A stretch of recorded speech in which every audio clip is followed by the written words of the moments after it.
So today is a special day. The Buddha set it up so that during the rainy seasons in India, the Sangha would do a 3-month retreat, because in the rainy season it was raining, and instead of going on Pindapat with their arms full to collect food, they stayed in one place, because walking around would damage the crops, it would kill many insects and so forth, and also because the non-Buddhists at that time stayed put. So the Buddha said, okay, my disciples also have to stay put for those 3 months. And so the custom came that there was a yearly, they called it Rains Retreat, or Varsa. Here in America, we don't have rains in the summer. Yeah, we have snow in the winter. So, and the snow makes it difficult to walk around and do things. So we have a snows retreat instead of a rains retreat. Yeah, and it so happens that it coincides, not totally, but much overlapping with our usual winter meditation retreat. So when we enter the Varsa, the annual monastic retreat, then there's certain restrictions. We can't go out. There's a certain area that we have to remain inside and be there, every night unless we ask special permission. We don't give each other feedback. We really take the time to work with our own mind, and instead of, giving a lot of feedback to each other. And so that goes on for 3 months. It's a time of, more intense Dharma practice and study. And like I said, it coincides with our winter retreat. And then at the end of those 3 months, there's another ceremony called pravarana, which means to invite. And so, because during the retreat, the 3 months of retreat, we didn't give each other much feedback. Yeah. Then, if anybody did things that were annoying to other people, or if they transcribed precepts or whatever, at the pravarana, people have to reveal that, and other people at that time give them feedback. So you have 3 months of stored up. So if you practice well, you don't have much stored up. Yeah, because you've processed it, you've transformed your mind, you've confessed, and so on, But otherwise, then those things all get worked out, because at the invitation, the pravarana ceremony, we invite other people, please, to give us feedback. Yeah, and so this is an important part of monastic training, is that we give each other feedback, and we ask for feedback and receive feedback, because that is what helps us grow. If we just go on our merry way and do what we want, then we don't grow very much. We aren't challenged. So the pravarana does that. And then at the end of the pravarana, for a month after the pravarana, there's the time to have the Kaṭhina ceremony, which is what we're doing today. The Sangha did the pravarana about a little over a week ago. And so today's the Kaṭhina ceremony. And this came about, and I'll read the text soon, but this came about because there were some monks who did the Varsa, the annual retreat, did the pravarana, and then they went to see the Buddha. So it was still actually raining when the retreat ended. So by the time they got to where the Buddha was, they were completely drenched. They were freezing. They were, if you've ever been in monsoon in India, it's rain like you've never seen here. Never. So they got there, and, saw the Buddha and paid respects, and the Buddha asked how they were. And, they were in their old robes that were tattered and falling apart and soaking wet. And so the Buddha was rejoicing in their virtue because, doing this retreat for 3 months, they created so much virtue.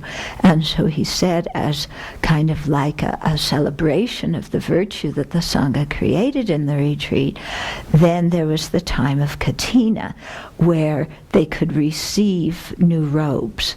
And usually, we're only supposed to have one set of robes. We can have another as a spare, but we think that we share it with somebody else, so it half belongs to us and half belongs to them. So this is a time when we can accept cloth, and and then there's certain privileges that the Sangha gets for 5 months during the Kaṭhina time. And so it starts today with this. And so in ancient India, then the lay people would come, as the Buddha set it up, and offer cloth, because cloth was very, very difficult to obtain in those days. Often, one reason why our robes are patched is because the Sangha at that time, they just picked up rags, old cloth by the side of the road, or they took, what did they call it? Shrouds, from the cemeteries, and then they stitched it together because they couldn't get a nice big piece of cloth from Macy's or from wherever, Joanna's fabric store. So they took all these little bits and pieced them together. And so it was a time for making robes. So at the Kaṭhina time, the lay people would come and they would offer either some cloth or a robe that they had already made to the Sangha, and that was called the Kaṭhina robe. Kaṭhina is actually, it's a loom, and it was the loom that they used to make the cloth on, but it became the name of the ceremony and the actual name of the robe. So, we're kind of following in that tradition, and so I think Leah's going to be the representative of everybody and offer the robe, and then after you leave, we do a process, because we keep that robe for 5 months it's called a robe of merit. So we keep it in a very honored high place, and during the time when we have certain privileges, and and so when you're gone, then we're showing the robe to the Sangha. We're selecting the person who will protect and keep the robe for the 5 months, and we're doing those kind of formalities, and then all the Sangha is rejoicing in the virtue and kind of looking at the robe as a symbol of the merit, and saying, wow, I created some merit, and I rejoice at that. So it's actually a day for rejoicing at the merit that we create, and rejoicing, at our own merit, rejoicing at other people's merit is a very, very important practice. Sometimes we become very, very hard on ourselves. We tend to be quite critical. We hear the teachings and we see, because they always in the teachings tell us the ultimate best way to practice, because they've got to, they've got to show the best thing to do. You can't just show, kind of. So, but we look at the best thing and then we go, oh my, I can't do that. That's so hard. That's so high. It is really going to take me 3 countless great eons. And then we start criticizing ourselves. I should create more merit. I should do more practice. I should be more advanced than I am. I should. I'm so bad because I'm not. Do you know that mind? Yeah, that very self-critical mind that is not satisfied with ourselves and that always berates ourselves. And so I think that mind is a big obstacle for our Dharma practice, because as long as we put ourselves down, how can we have the confidence it's going to take to accomplish the path. So this process of rejoicing in our own virtue, first of all, noticing our own virtue, letting ourselves see, oh, wow, yes, I do virtuous actions. I help other people. I do my practice. Okay, there's the bodhisattva practice, and they're way, way far above. But I'm going in that direction, and I'm so happy I'm able to go in that direction. I'm doing what I can right now. And because causes create effects, whatever I do now will bring good effects. Because I'm dedicating them for enlightenment, for awakening. And then when I have a good rebirth in the next life, then I can continue creating more virtue and dedicate that. And then I'll also have another good rebirth after that and continue to create virtue and do the bodhisattva practices. So when we rejoice, we really encourage ourselves, and we appreciate what we're able to do, and we're seeing that we are going in a good direction, and that it's fine to give ourselves a pat on the back and say, wow, look, I'm doing something good, instead of always this heavy duty, well, you did that, but you could have done more, that instead of that kind of mind, just really appreciating what we are able to do. And also looking around at other people, and instead of being jealous of their virtue, oh, this one is, so much better than me, but being able to look and rejoice in other people's virtue, because that's something that builds up our positive mental state. Yeah, so instead of competing with others in the Dharma, we look and we say, wow, I'm so glad that there are people who can do Dharma activities and practices that I'm not able to do right now. I'm so glad those people exist, because they will support me and help me on the path. And also because when I rejoice in their virtue, I create virtue. Even though I didn't do what they did, if I rejoice it, I create virtue, and my mind is more positive. Because let's face it, when we look at other people and all we see is fault and fault and fault and fault, we feel lousy. When we look at other people and we can say, oh, look what that one did, and look what that one did, and that one's so good at that, then we feel really positive and uplifted. Yeah, so Kaṭhina is really a day to celebrate our own and others' virtue. Yeah, it doesn't matter, monastic or lay, that's beside the point. We're really coming together as a community, to support the growth of the Dharma, and especially here in America, where, which is not a Buddhist country, to really, establish the Dharma by coming together as a community with the same purpose and the same goal, and wanting to help and support each other and rejoice in each other's activities. So that's kind of the symbolism of, or the meaning of, the Kaṭhina ceremony. Okay? So now I should read what it actually says in the text. Okay. So the Dharma Gupta Vinaya, that's the Vinaya that we follow here. It's from, it's the one practiced in China, Vietnam, Taiwan, Korea. So the Kaṭhina robe chapter of the Vinaya said there were many bhikshus observing Varsa. After giving the pravarana on the 15th, they went to see the Buddha on the 16th. It rained non-stop while they were on the way. Their clothes became wet, their outer robes grew heavy, and the bhikshus were exhausted. The Buddha said to the bhikshus, there are 4 matters that should be carried out at the end of the Varsa. 1 is giving the pravarana, the invitation, inviting feedback. 2 is dissolving the existing territory. That's like a We set up a territory, an area where we're going to do the varsa. So if it needs to be dissolved, then we dissolve it. And the third one is establishing a new territory if that needs to be done. We don't need to do that here because we're living in the same place. And then the fourth is receiving the robe of merit. That's the Kaṭhina robe. After receiving the robe of merit, the Sangha obtains 5 privileges. What can be received as a robe of merit? It can be a new robe, a donated robe, or a rag robe.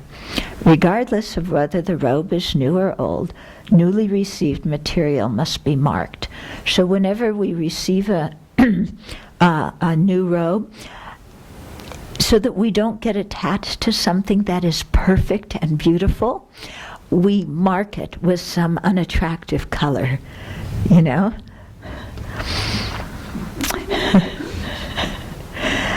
If it has already been washed, it should be accepted and then marked. The robe should be obtained free from wrong livelihood, such as flattery, hinting, or coercion, without being kept overnight, being forfeited, or being unmarked. Okay, so that's what the text says, and then I gave you the background before that. Then we can continue with the ceremony of actually offering the robe now. Okay, come home to your breath.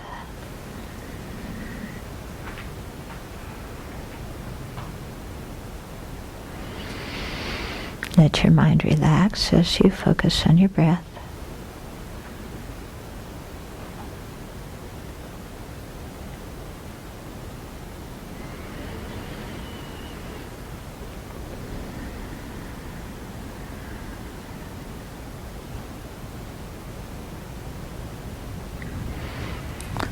So everyone, review the last 3 months, or you could say from the new year, and think of the virtue that you've created, the kind actions you've done, the Dharma practice you've done, even the tough times you've had working on your mind to release anger, or humbling yourself enough to admit wrongdoing and apologize. In other words, really think of the last 3 months and all the virtue you created, all the practice you did, all the way you really tried to transform the mind, all the kind deeds you did for others, whether they were done physically, giving somebody something, or verbally speaking kind words to somebody who needed them, or mentally even wishing people well. So let's spend a few minutes reviewing our own virtue, and every time you think of something that you personally did yourself, feel happy about it. So really let your mind think of the specific things and rejoice and feel happy each time you do.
And then think of all the people who you were around the last 3 months. Some of you did retreat, so think of the other retreatants. Others of you were working out in the world, and think of the people that you were around, or think of the people who did retreat, or whoever, and just rejoice at the virtue that the people around you created. Rejoice at the goodness in the world, whether it was by the people around you or just other sentient beings serving and helping each other everywhere around in the world. So really think of the goodness, but specifically of the people around you.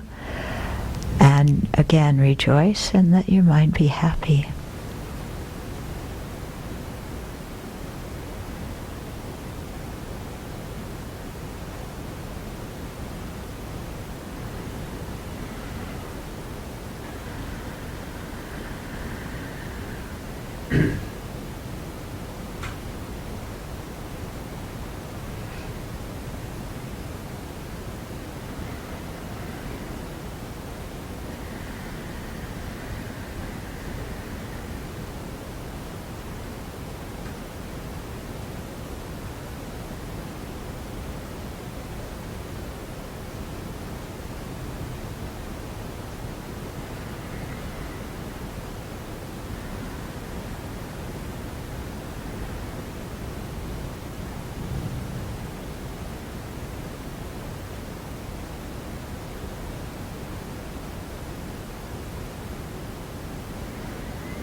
And then think of all the virtues of all the bodhisattvas, all the Buddhas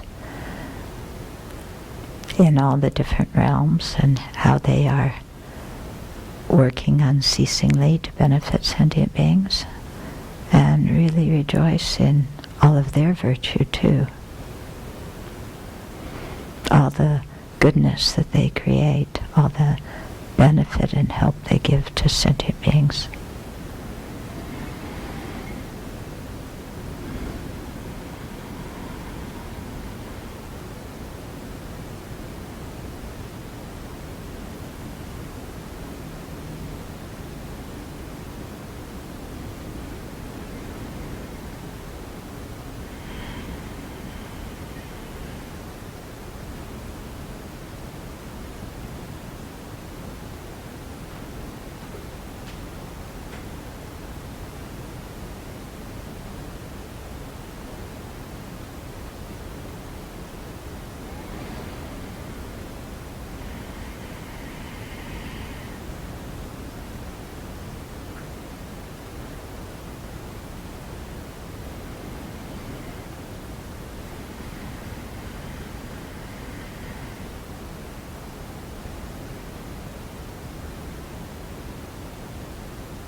And then think of all the goodness, the kind actions of generosity, ethical conduct, fortitude, and so on, all wisdom, meditation, and so on, created in the past, the present, and that will be created in the future also by us, and rejoice at all that merit and goodness.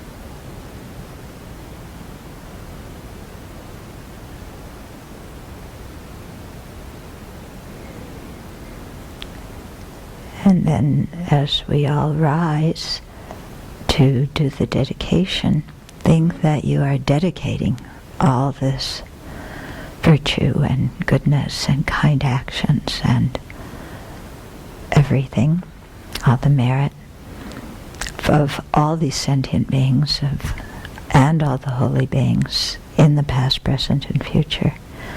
So we put it all together, feel that your own virtue is part of this whole universe full of goodness that we will dedicate together.